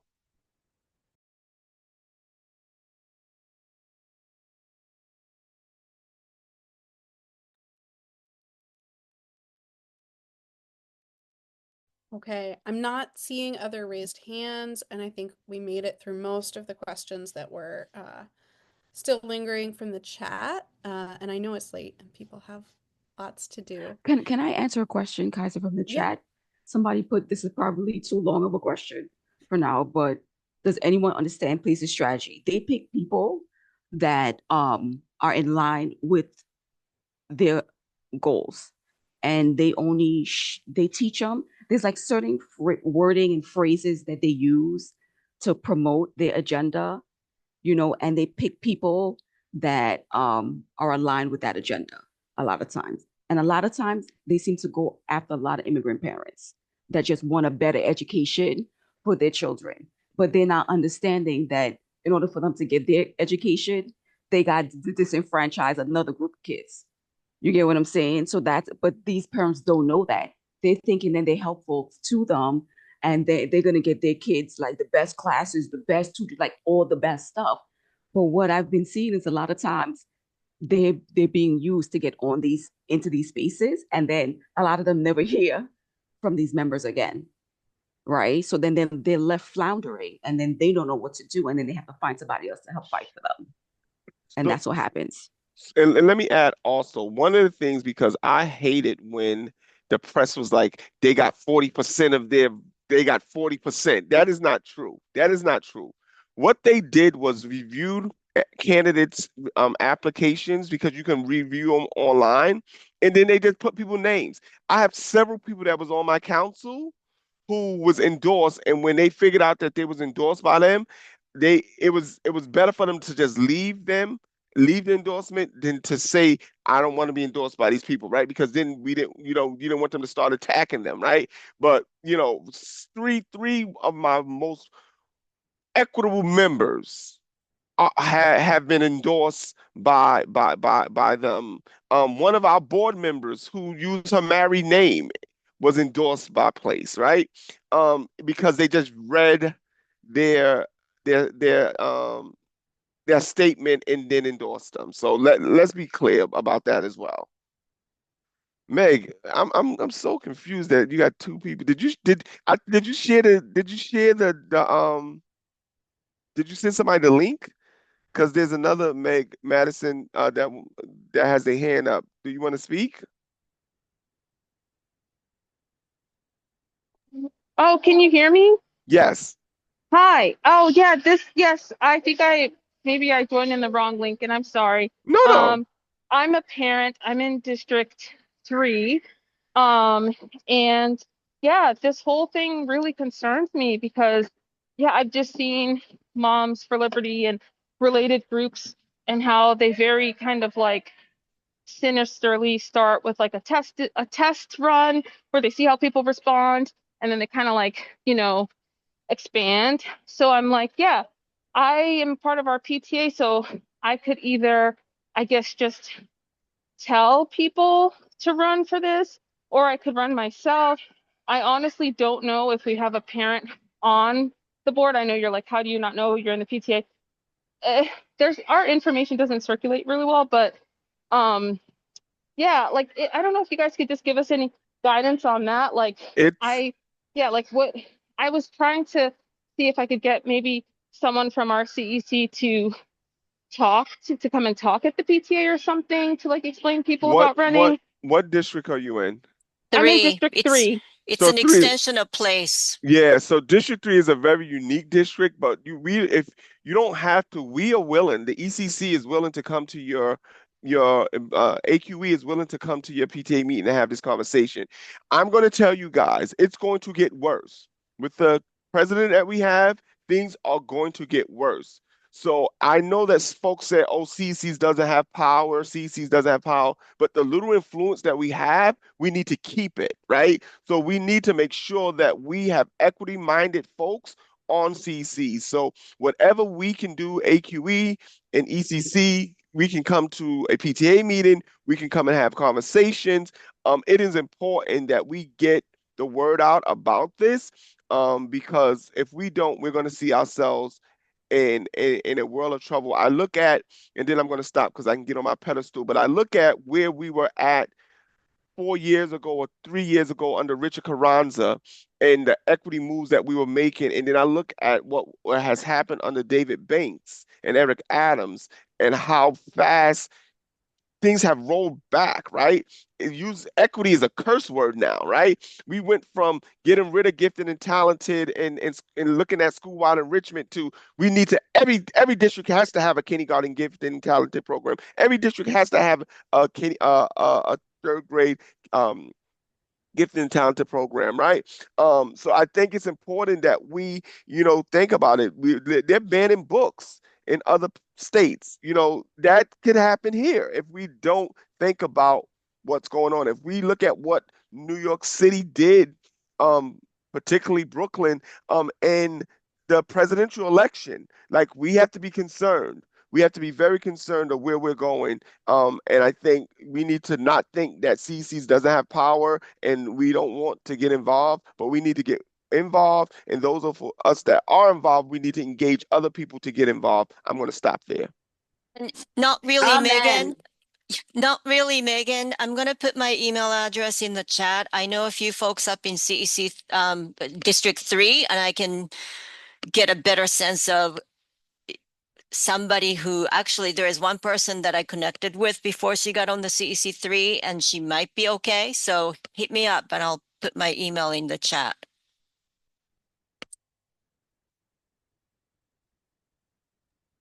Miss Daniels? Elena. Well, Oh, no, I got two. wait. Elena then. Yeah, Elena, there's two. yeah. A lot of doubles tonight. Lots of doubles tonight. Um, Thank you all for this amazing session. Thank you, thank you. And thank you for clarifying how Place picked who to endorse. Um, I'd like to either clarify or add a follow-up in like Place did all of these like recommendations by school. And I know each parent only gets 3 votes. And like they were clearly really strategic that like Charles got voted, put Charles first at this one and second there and not on this one at all.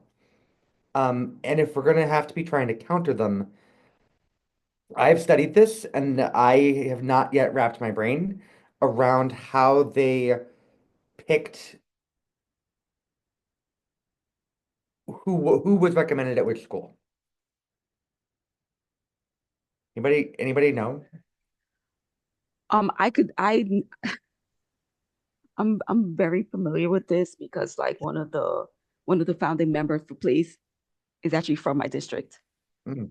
So a lot of this started happening like a few years ago, and we didn't take him seriously. And unfortunately, here we are. You know what I mean? So like there's a number of us that we understand exactly what the strategy was. So like I'll message you my phone number, and I could walk you through exactly what the strategy was that they used for us, and then you might be able to figure out if that's the same thing that's happening in your district as well. But they do have a strategy. They do. So as far as the listing, I mean, there might be a lot more to it than this, but I think at the basic level, what they're trying to do is if they can, especially in districts like District 2 where they know they have a lot of people, they're trying to get if they can, 3 people, so that even if they don't know the people that well, but just so that their followers won't vote for anybody else, right? And so they say, well, if you're at this school, then you know this person because this person's from your school. So they're gonna say, okay, you should vote for this person. And here's 2 other recommendations from other schools that we endorse. The idea is to have 3 because each ballot has 3 votes on it. So that's, they're really trying to get that everybody vote for 3 people who they think are not, equity minded, basically. And just to add on to that, the marketing strategy behind that is for voting, it's overwhelming for parents who are coming into this when it's election time. You can get districts that have like CC2 and 3 had like hundreds of candidates. Let's not even start about CCSC, right? Like kind of thing. Like certain districts have a lot of people. And so when someone makes a regular pin, makes it easy for them. We're like, here are 3 people. Pick these 3 people because I know that's exactly what they did in District 28, which is they sent it out to audit it with their individual. Here's the 3 people you vote for. And I had parents who are no way aligned with them, but it made it easy because now I wasn't looking at a list of 100 people. I could pick 3 people, right? And stuff. And so that's partly where, in terms of the campaigning and putting it's name recognition. As much as we would love it that people go to the candidate forums and they really go for the person that spoke to their values and this and that, it's about their name, right? Jonathan tells a great story about how he just went to schools and started talking to people after and told them like, what he was thinking, what it is. I guarantee they went there and they were like, oh my God, this is the guy that walked up to me and I remember that name, right? I helped a candidate last cycle and I was like, give out cupcakes. And the president gave out cupcakes. And that's how people remembered, oh, this Miss such and such, she gave me cupcakes, right? Like kind of thing. So it really is what that is. I always tell people, say something profound, not profound, but something memorable on the candidate form, because then, and then make sure you're always connecting it to your name, because then when they're looking at the list and be like, oh yeah, there was that Chino person, she said this, right? And that's it. So their idea was, their strategy is to just make it that people go, okay, here's 3 people that I could check off. And as to how they broke down the 3 for each school, I think it's largely geographic, right? District 2 is gigantic, and we are very parochial in terms of our neighborhoods here, right? So yeah, if you're in Chinatown and you have a downtown activity, yeah, you were going to just put you in there. If you're Midtown East and you've got your network of folks through Midtown East schools, then we're going to put you in that pot. So there's some rhyme and reason to how they broke down the 3 slate for each neighborhood. Thank you so All much. right, last question from Andrea.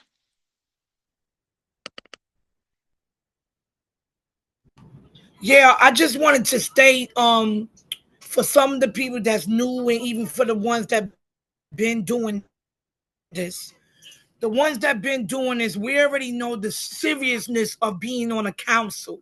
And what I find, especially in District 75, is that a lot of people that were on my council, little by little, they end up quitting. So I only have 4 members. So basically, it's me, my co-president, my vice president, and 1 other member holding down the whole council. We only got 4 members right now. We've been trying to get people to apply, and we haven't had no luck to replace those seats. We never got the 2 public advocate appointees either, since we had that 1 guy that resigned. So we've been trying our best to do everything. And it's a lot of work, especially when people start dropping off, when they realize the magnitude of the work. I think that's what we have to emphasize here. Even though we don't get paid for this is a lot of work, especially when people start dropping off too. And you only have a few people basically running the whole council. You're supposed to have like maybe 13 people on there. And it's only 4 of us.